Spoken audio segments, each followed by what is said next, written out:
Welcome back. Thanks for watching. So we're going to hold off on the final creature teacher with the staff work. We're going to let the 4 creatures that I talked about, we're going to let that digest for a little bit.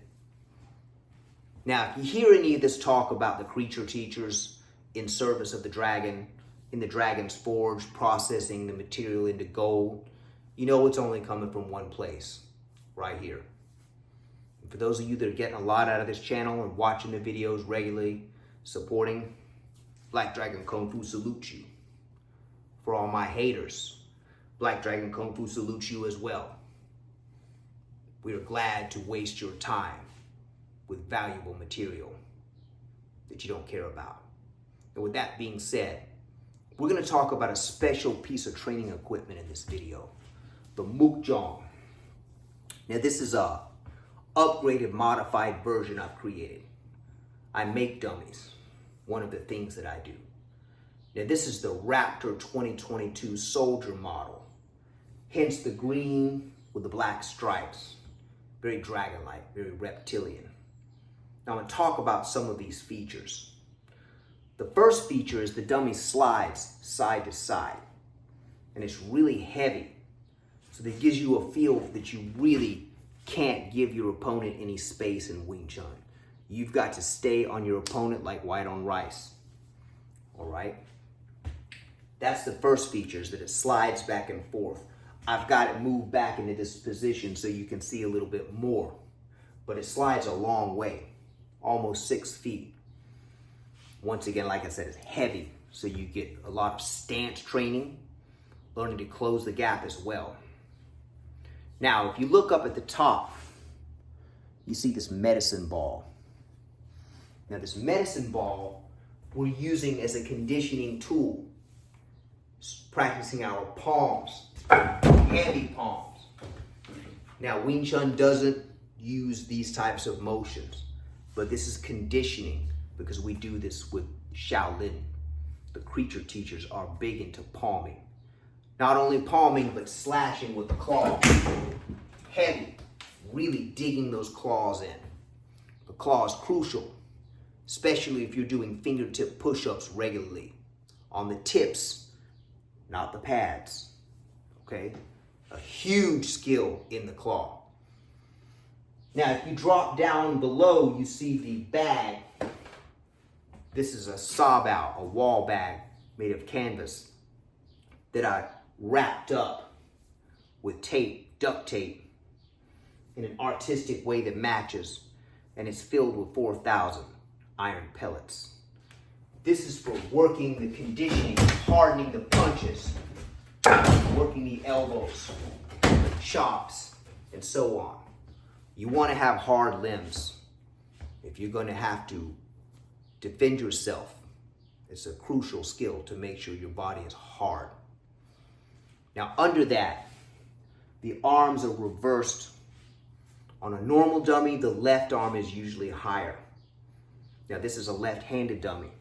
So this arm, the right arm, is higher up.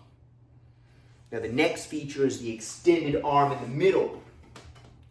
This is so you can't use bad form. If you're leaning back like you see in some Wing Chun videos and pictures, not so much nowadays, but you would see people leaning way back, doing tremendous damage to their low back, putting pressure there, heavy pressure. It's just like lifting weights. If you have bad form, you can hurt yourself. There are still people that teach bad form. We don't want to trash anyone, but we want to be aware of what is good for the body and what isn't. There's a right way and a wrong way. So if you're too far back and your hips come forward, the middle arm will remind you, you'll feel it. It also tells you you've been hit right in the second center, which could be lethal. Another guide point to watch out for. Now we go down a little lower, you will see the extended leg. Now the leg is kind of in the middle position here. Most dummies, the leg looks about like this, right? Now this leg is made to extend out. I have a pin, so if you want to slide it back, you can put the pin in there and it will hold. The extended leg is very valuable because it will challenge you like crazy. The last thing you want if you practice Wing Chun is to have an opponent with one leg between both of your legs underneath you. You don't want this. And with the extended leg, you constantly face this dilemma because this is where it starts. You're already in a bad position. You can see the leg coming out. This opponent would be underneath my whole body. We don't want this in Wing Chun. That's why we want to be underneath on the outside of the leg, preferably, or the inside with good position. Now, it is often said, you'll hear this sometimes, the dummy doesn't hit back. No, it doesn't. But on a dummy like this, if you don't move right, it will sweep you. It will block anything you throw properly. You move wrong, it can chip your bones. You punch up high and you're not conditioned, you could break your hand on 4,000 iron pellets. So no, the dummy does not hit back, but you could hurt yourself on it. All right? Remember, you can learn a lot from someone who knows nothing. Keep that in mind. With that being said, we're going to talk about some basic stepping. And one of the advantages of the single leg is, like I said, it will really challenge your stepping. All right, here we go. We want to step around and drive in. Now, we don't want to be pushing out with the leg this way. We want to be driving forward. We've got to be careful, as I said, when you disengage. You don't want to move back. You're going to give your opponent room to hit you with a long-range technique. Wing Chun is about close quarter. So when we disengage, we're moving Hyun-ger, circling leg, just a little bit around. Now we're going to drive forward. Now you see this back knee. I'll do it on the other side. It's going to cover.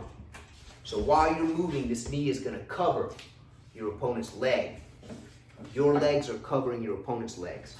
You step in, wide motion. You don't want your feet to get too close together or you can tangle up. We want to tangle our opponent's legs up with the hands. This is the goal of Wing Chun. So if I put the hands and the legs together,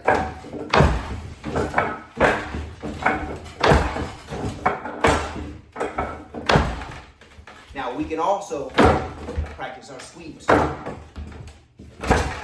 Now this, keep in mind, you're not going to lift your opponent's leg up with the bottom of your foot. That's not what this is for. It's positioning you to kick. Do a lot of kicks into the legs.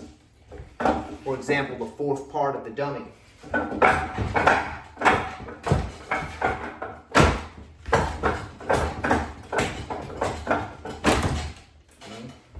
want to practice kicking.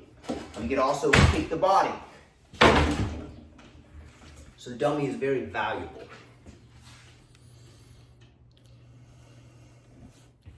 Just remember, there's a thing called dummy etiquette. If you go to a school that has a dummy, or you're over at someone's house who has a dummy, always ask permission before you get on it. This is respectful, especially if you go into a school. We want to honor the dummy because it's a training partner. It doesn't hit back, right? So remember, dummy etiquette. Once you are given permission, someone says, sure, you can use it. You have to know what you're doing.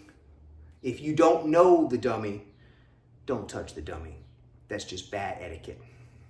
If you want to learn, start training, start classes. But don't walk up on a dummy, try to do moves on it if you don't know what you're doing. Common respect. Okay? The next thing, when you respect the dummy, it's a specific thing. Here's what it is.